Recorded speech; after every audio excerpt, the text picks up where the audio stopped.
Okay, we should be, it says preparing to set up, but I believe we are live. All right. Well, hello, everyone. Welcome to our Atlas Mental Health Monday for the month of February. We do these every month on the third Monday of the month at 4 o'clock Mountain Time. I know that folks are tuning in from all different locations. So I'm on Mountain Time. My name is Sarah. I am a licensed clinical social worker and also a Karen Pryor Academy dog trainer. I've been involved with Atlas as a volunteer for quite some time now. I started as a team facilitator a while back and did that for a little while, and then the pandemic hit and everything kind of shifted, and I went into my own business and then got back involved in on the mental health committee now for Atlas. So I'm really excited to be here and to be helping out. So just wanted to let you know who I am and why I'm here. And then I don't know if Jen, if you wanted to chime in with anything. I'm Jennifer Kohler. I am our board president, also a Karen Pryor trainer, and Atlas certified trainer. Um, I am not a mental health professional, but I have worked with many, many clients and trainers struggling through some of the conversation topics that we're going to be talking about today. Um, so really appreciate Sarah's expertise and feel free to put comments in the chat or reach out to us if you have ideas for future topics that either would be helpful in blogs or in a platform like this. Yeah, so along that line, we're really open to discussing anything that both trainers and clients are facing, just in terms of challenges, especially if, it's related to mental health or wellness. Sometimes I like to put the spin on as like what we need to do in terms of wellness. We have had several, and we've been going with this for, I want to say about a year now with our FaceTime calls, and try to do a different topic every month. We have done one on trauma in the past. So we talked about post-traumatic stress disorder, and I know we've covered boundaries before. Jen, I don't know if you can remember any of the other ones that maybe I wasn't on that we've talked about. Our most recent one actually was sort of on New Year's resolutions. Mm-hmm. And yeah, more on boundaries, kind of self-compassion. Yes, so we've done So some talks on a lot of talks on boundaries, and it actually sounds like that might be a little bit of what we do today as well.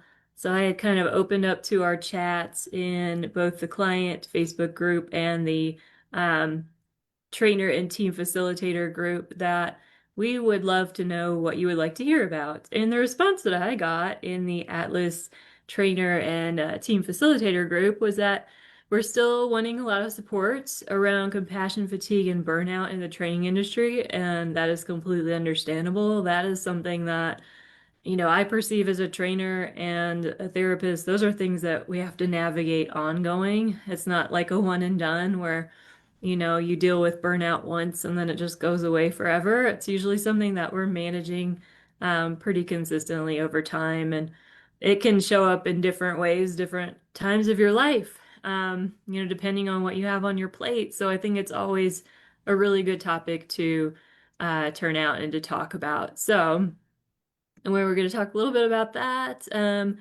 Have some resources that I've passed along, I believe, in the past, but I think that these are really good ones for folks to have on hand. I especially kind of was thinking towards some of our trainers, and Jen might have some ideas, in terms of client wellness and things that might be helpful. But for boundaries, I did have an article that I found that I thought was really helpful. It was actually one of the dog business, I guess, some of these dog training businesses that have come up have a lot of resources for clients as well, for their training clients. And so one thing that I found that was useful is some of the peer support groups that they do. And also, I found a good article around setting boundaries that I felt like might be useful to some of our listeners today. I just Um, posted those up into the Facebook chat. yeah, so I felt like that was just something that people can look at on their own time. And then Like Jen was saying, you're welcome to kind of jump in and ask more questions if you have any specific things that you would like for us to cover today while we're sitting here with some time together.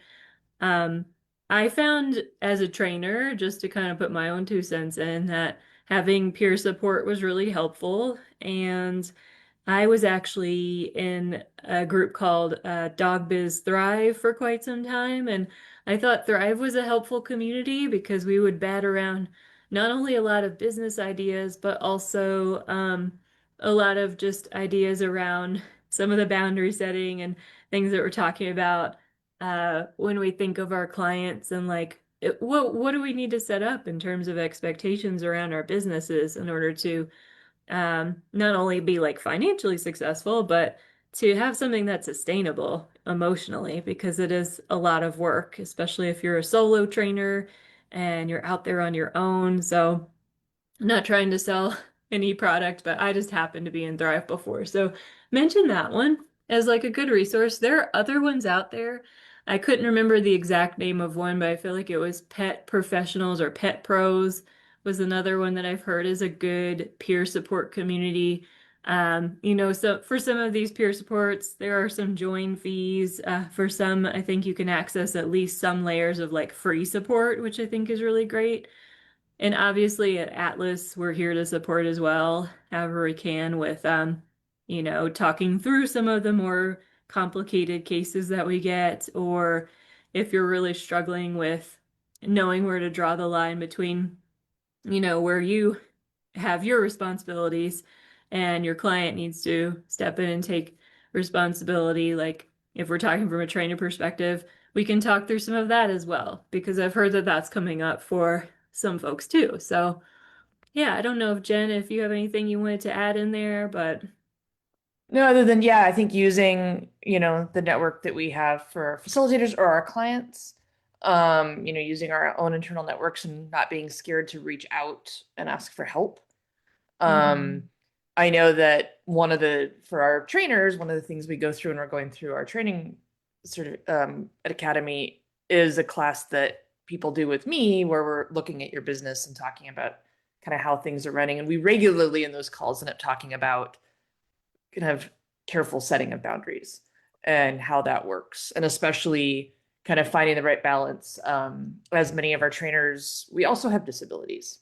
And so we're also looking for some flexibility from our clients, but also need to give them some flexibility and just kind of navigating all of that. So it is a regular thing that everybody is challenged with. I know I personally have been when I was actively doing a lot of behavioral cases and active service dog, cases as a private business. That can become very exhausting and draining. Absolutely. And I think with service dog training, there is that extra layer of, yes, we may be coming from our own lens of trauma, or we may be coming from our own lens of having maybe an invisible disability that others can't see as a trainer. And then we're working with our clients who may have, either a mental or a physical disability that they're mitigating. And I think that that does add sort of that extra layer of, well, how do we take care of ourselves and then also be able to like provide the service that we're trying to provide to see our team succeed.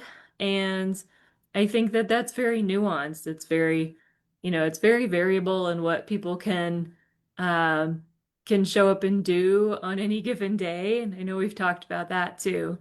So it may be that one day you're feeling really good and you go in and you can work with a client. And we've talked about this a lot from the client perspective, the human client perspective is, Spoon's analogy. But what about from like the trainer's perspective is, there are some days where maybe you're not feeling like you're 100%. And it is a lot to be present for someone else and be present for their dog and to be working with them and navigating whatever might be coming up that day. So I think we do need to give ourselves a lot of grace and have self-compassion around what might be happening with us. And one of the resources I really like is the animalwelfarewellness.com. So She is actually a therapist, but she had worked in the animal welfare field for a long time and has really good resources about like self-care and boundary setting and a lot of free resources. And she also has a podcast, which I think is great if you like to tune in and listen and get some validation just through like listening to other people who have had similar stories. And also there's a secondary trauma stress checklist. It's not meant to like, self-diagnose or anything, but just to be aware that secondary trauma is something that happens, in the training world. And that if we're not sort of aware of that, it can really become this cumulative effect and we start to really, suffer from anxiety, different things in our mental health if we're not aware that we're dealing with a lot of secondary traumatic stress. And that can look like a lot of different things in a training environment too. So just being aware of that, that might be something that you might need support around. And that, like Jen was saying, it's good to be able to ask for that support and to get that support. And that things go a lot better when we lean into asking for support than when we try to do things all by ourselves. So, Sarah, do you maybe for the people who don't necessarily know what the concept of secondary trauma is, could you give a quick explanation?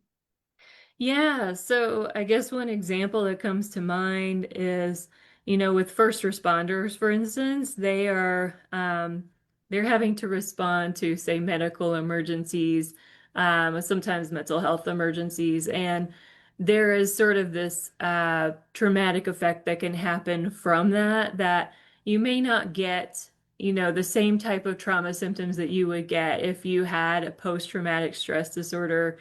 Um, Diagnosis or if you would experience like a trauma firsthand, but there is this effect of just being exposed to like a traumatic situation when somebody else is in a high stress situation and being the witness to that or having to help somebody through that situation. So I think that that can definitely come up in the training world in different ways, and when we're thinking about, for service dog trainers, sometimes your client might have an emergency. It might be that there is a mental health emergency or a physical health emergency that happens when you're training. And for you as a trainer, in that moment, I think we have a lot of ways of sort of processing through that that we're just trying to like get through that moment, help that person, but there's that lingering stress that our body takes in. And there's, I'm not going to get into neurobiology, but there's a lot that happens within your brain when you're dealing with a stressful situation. And things like cortisol and stress hormones that are increasing. And if your body doesn't have like the opportunity to re-regulate, then you can end up just carrying that as sort of a cumulative effect over time and not even realize it, right? And start to feel some of those symptoms of compassion fatigue. So I think when we think of secondary traumatic stress and we think of carrying it for a long time, that's what can lead to that compassion fatigue. And unfortunately, the compassion fatigue can then lead to burnout if it's not tended to as well. So I feel like it's a bit of like a not a domino effect, but more of like a snowball over time with things just adding up and carrying those stressors. So if you find that you have a stressful situation or a stressful session rather with a client, it could be good to find a way to process through that. And talk to somebody, whether it's talking to someone within Atlas or, um, sometimes I think there can be something said for like processing through writing or just finding some way to get that out in the open so you can really acknowledge like all of the different pieces of what happened. What was the situation? Um, how did you respond? Like, how did that make you feel? What did you feel change in your body? And then, after that situation, how did you feel later? So just kind of like putting those pieces together for yourself. It sounds like a pretty simple process, but I think that so many of us just don't do that, right? We just go from one situation to another, and we don't really give ourselves a lot of time to process about, maybe something really stressful that happened. Especially if you are doing a lot of work solo, I think that that can be really easy to do. So again, kind of goes back to that peer support. Um, The so yeah. solo work's a really good point. And I hear a lot also from people that are like in remote areas where they may be the only positive reinforcement trainer in that area. Mhm. And that can be a really lonely That's kind of lonely. And then when you think space to about it, fill. like how much does that person feel like they might be carrying? Like if they are the only positive reinforcement trainer in their community, feeling like that sense of over responsibility because you might be the only person that can reach those clients and, provide something that's non-aversive, for those dogs. So I think that is a good sort of tie into the responsibility piece and where we have to draw some emotional boundaries. Obviously, we're not capable of, helping every single person and every single dog. So I think we have to have reasonable expectations for ourselves. I think that the longer that people work in the training field, the more aware that you become of sort of where your boundaries are, right? Like how many clients can you take? And how many difficult cases can you handle at one time? Like, is it one? Um, or are you in a place where like you really can't take on that kind of work right now and you just need, to maybe have more, run-of-the-mill kind of training clients for a little while, and that's okay. But I think for those who are just kind of stepping into the training field, um, unless you've had, maybe a job before where like you've really had to feel out your personal boundaries and understand when you're getting burned out, that stepping into the field can be really hard because you do feel like, hey, you're excited about it at first, like you want to take on and help as many people as you can and like help them as much as you can. And then that actually gives birth to like a lot of really messy boundaries.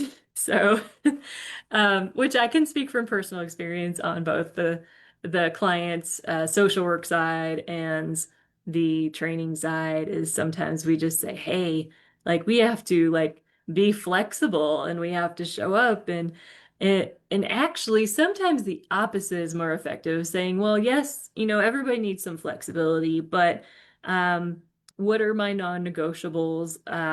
What are those things that I really need to be cognizant of? Is it how much notice a client needs to give me if they need to reschedule? I know sometimes that can be tricky in the service dog world because people aren't always feeling well, and that we do have to have a little bit more sensitivity to it. But, if you're finding that it's like a real pattern for somebody, then it's fair to ask the question, like, is this the right time for this person to be training a service dog? And if you're not really sure about that, to talk to someone else, in the service dog community about that, to have that important conversation. So I don't know if you had anything to add to that, Jen, but I feel like that is sort of a good segue into talking about, when you have maybe some a goodness of fit versus not, whether that's the Mhm. human client just not being ready or the dog.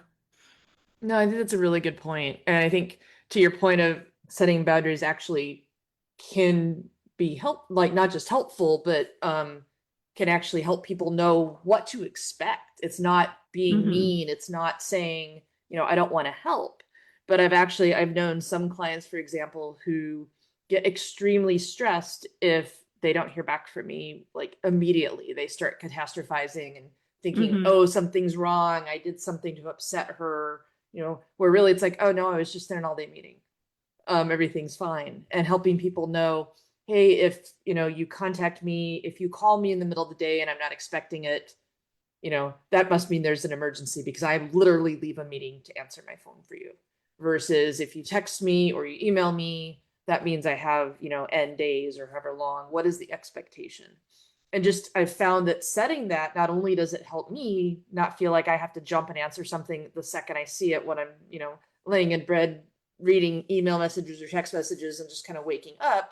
It also lets the other person know, hey, this is normal, everything's fine. They will get back to me within the timeline of what we set an expectation for.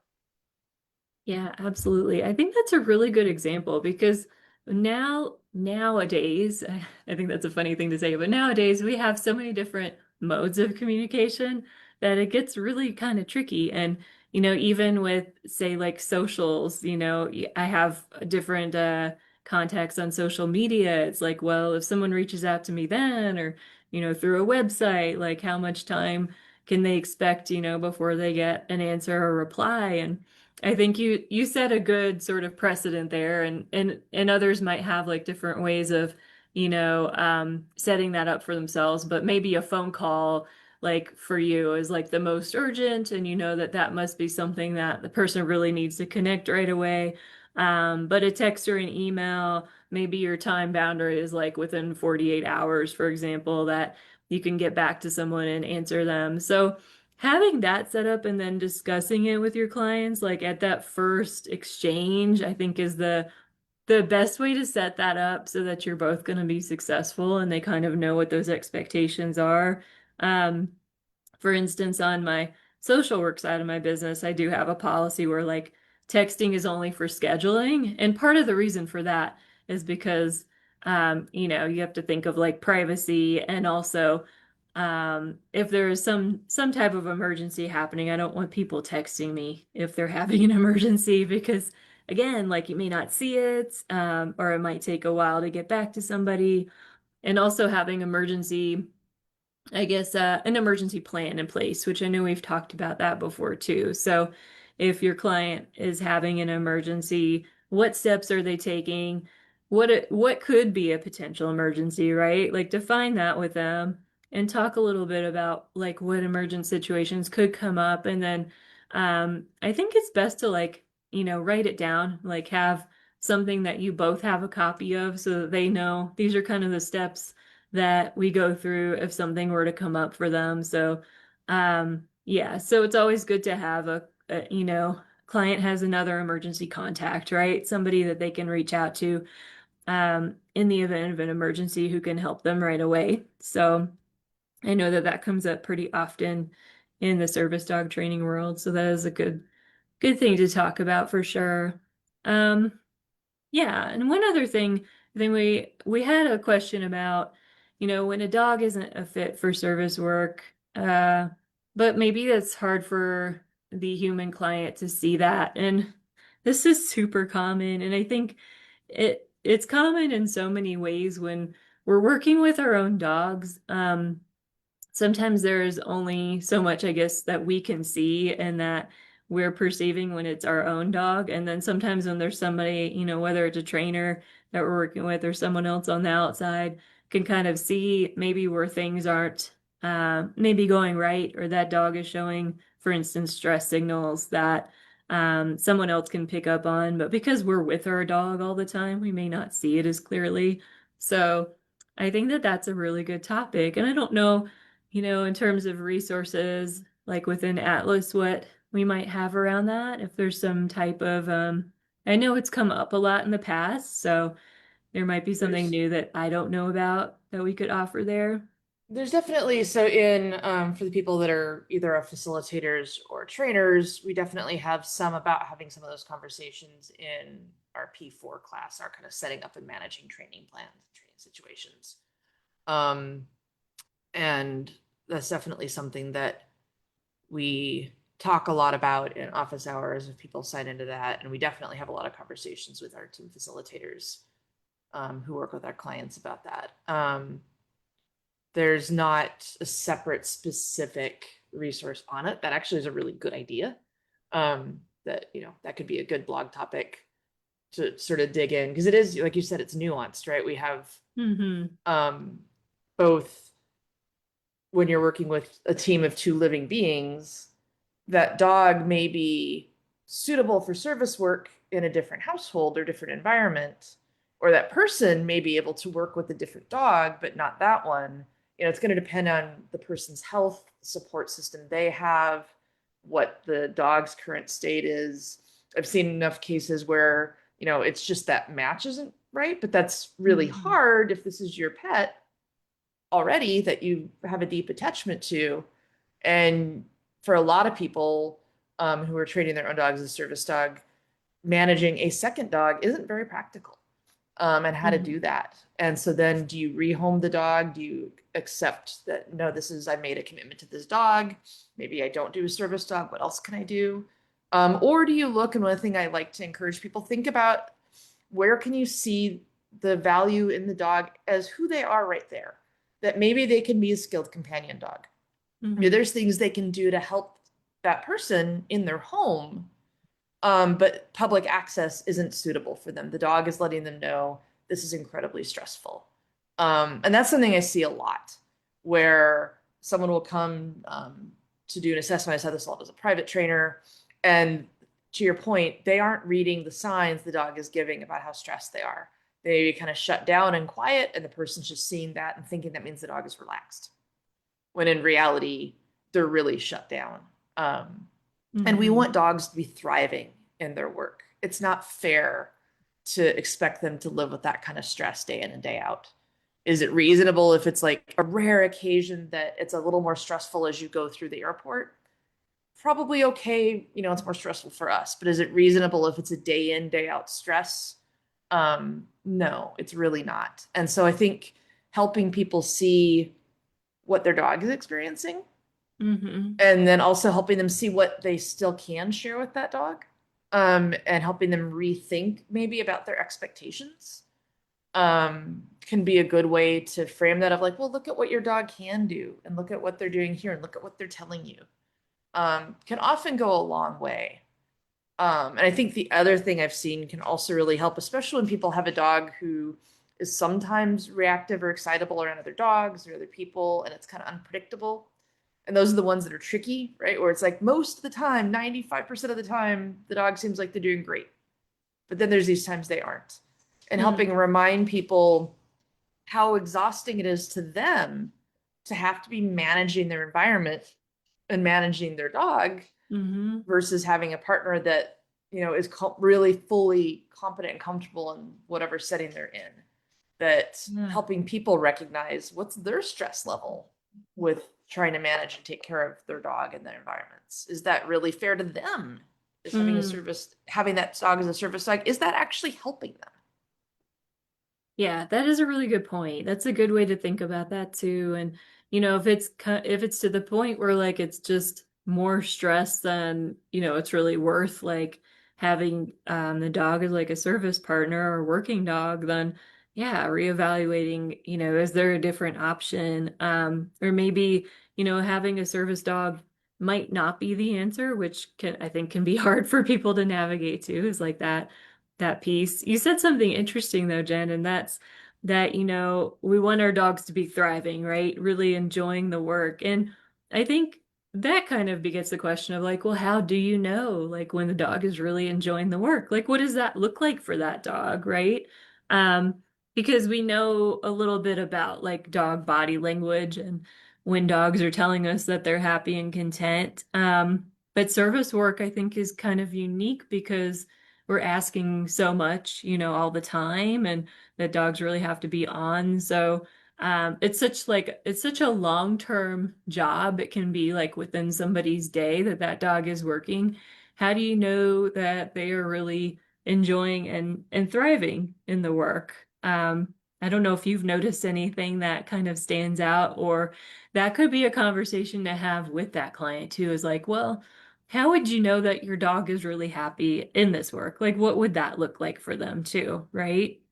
That's a And kind of great putting a point. different spin on it rather than, hey, your dog looks really unhappy. Like I'm seeing all of these different stress signals, even if you are, sometimes that can be really hard for people to grasp right away. But if you reframe it as, well, how would you know that your dog is really thriving and enjoying this work? Like, what would that look like?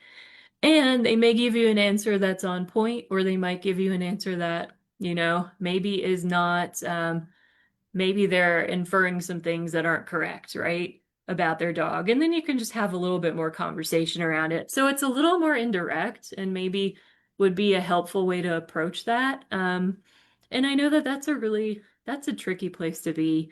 I've started with many clients where like we have a goal, and a lot of times we don't get to that goal because there are so many other things that come up along the way.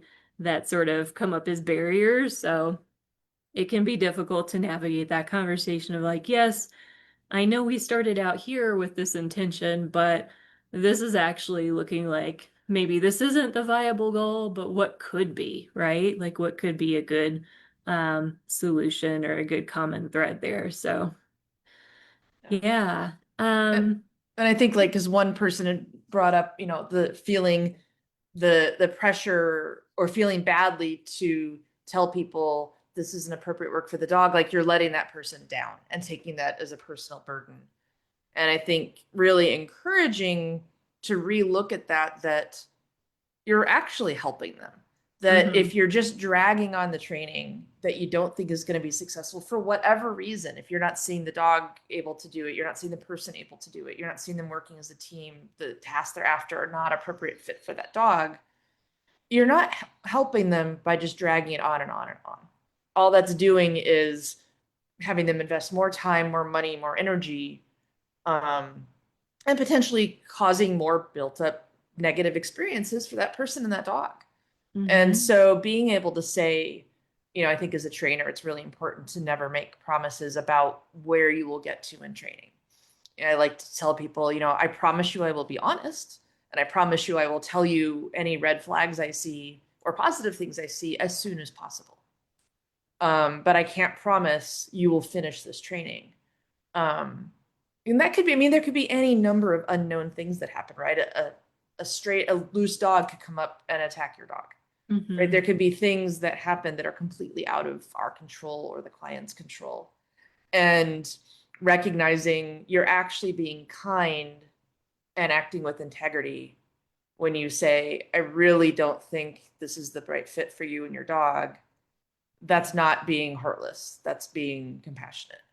Yes, absolutely. And I think that is right on point with, learning ways to reframe for yourself, like as the trainer or the team facilitator, or as a client, when a situation is not quote unquote working out or going the way that you wanted it to, like what is a different way that you can frame that?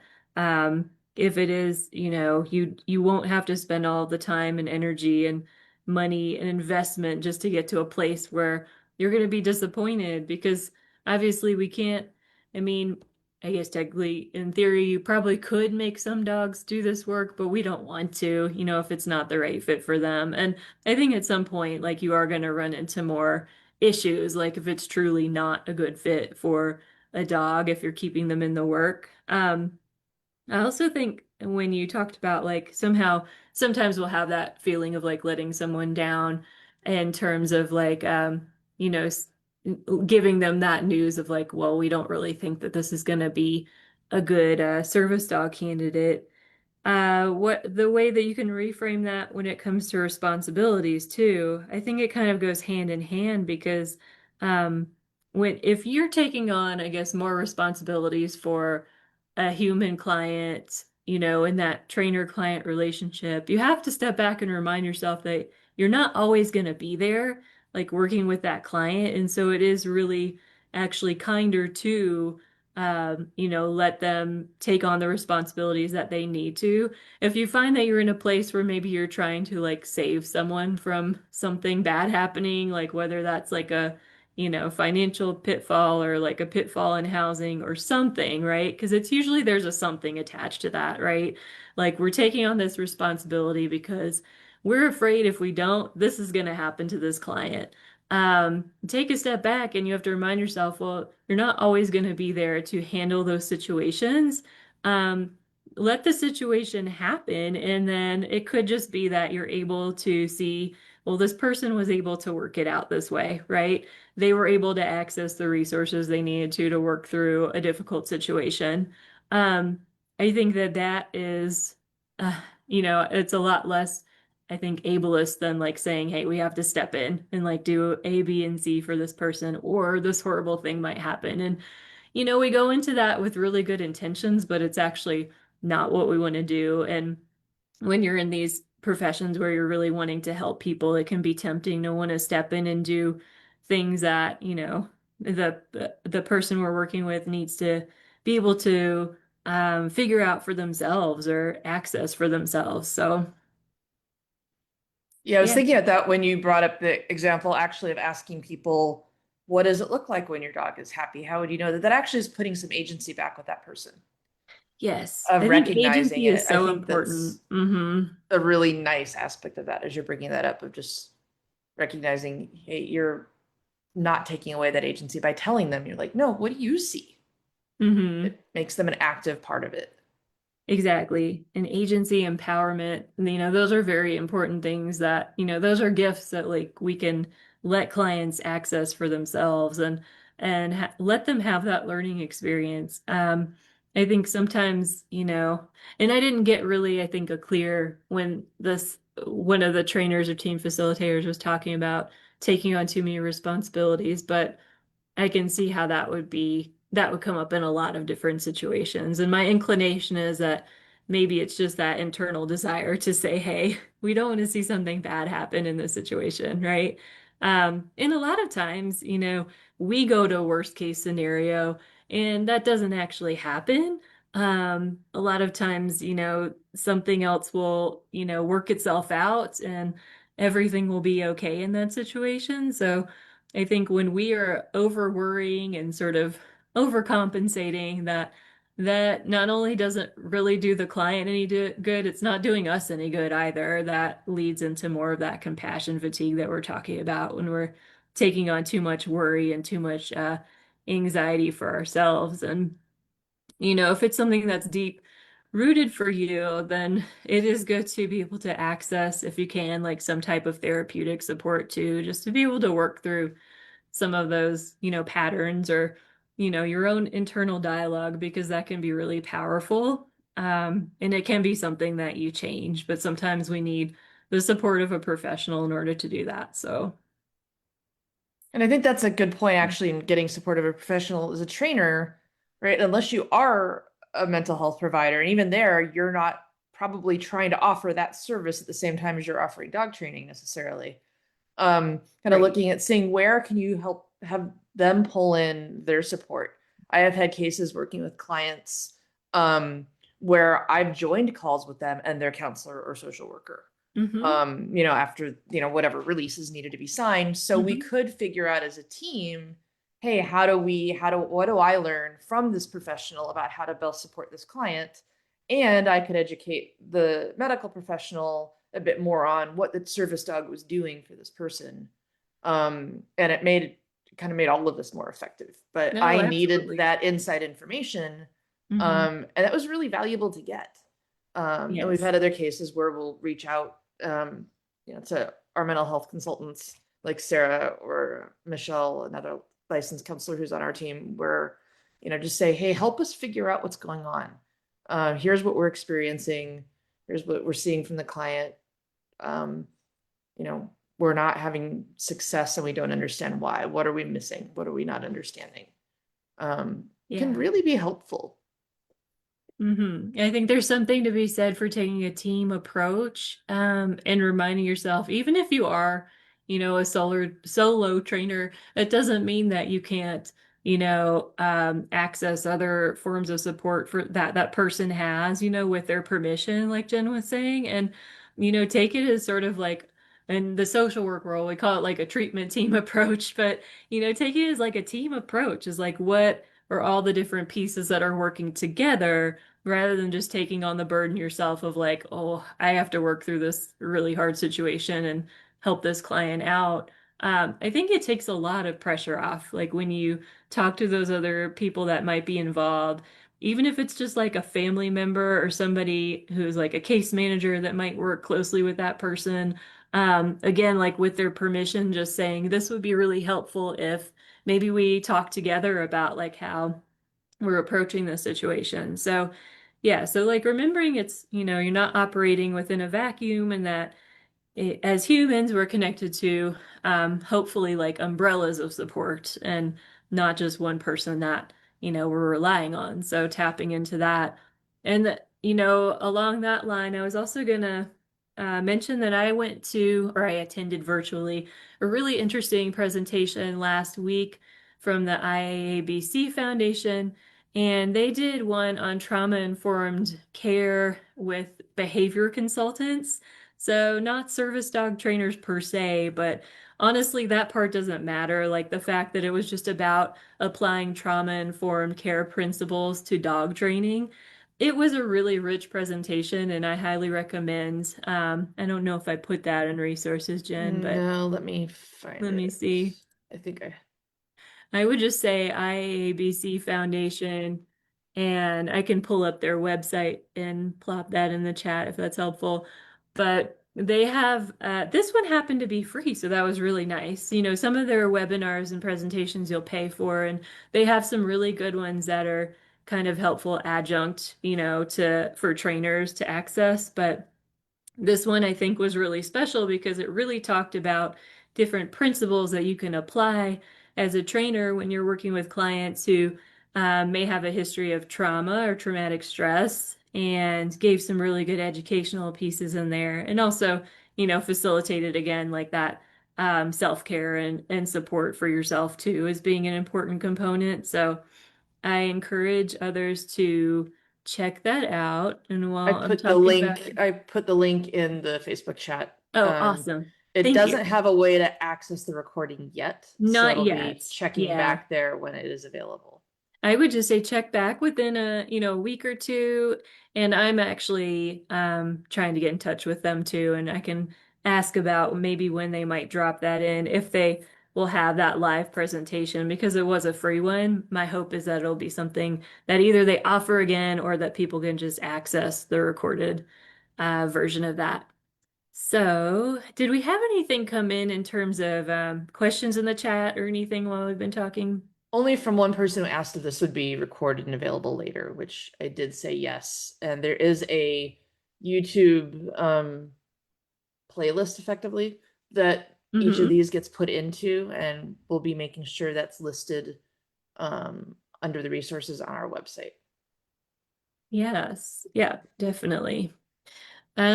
We were going to talk about, I guess, a little bit more about what we might approach as topics in upcoming calls. And I know that there has been some, I guess, some ask for maybe topics around neurodivergence and whether you're the client or you're the trainer or team facilitator, you know, how do you sort of set yourself up in a way that helps you tap into your strengths? And especially if you are neurodivergent, my opinion is that we are all neurodivergent in some way, but I think some of us, you know, are dealing with this in different capacities. So, you know, if you have an ADHD diagnosis, then you know, there might be some functional ways that you're going to have to, you know, tap into something differently than somebody who maybe has like a more neurotypical, I guess, way of dealing with the world and organizing themselves. And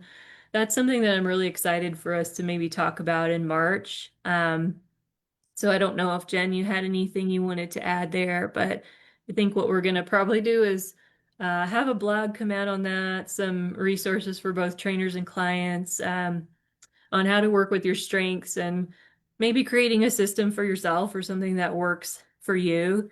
And I think also too, we'll touch on, you know, knowing what clients are a good match for you and what Mhm. trainers are a good match for you, because I think that that's pretty crucial.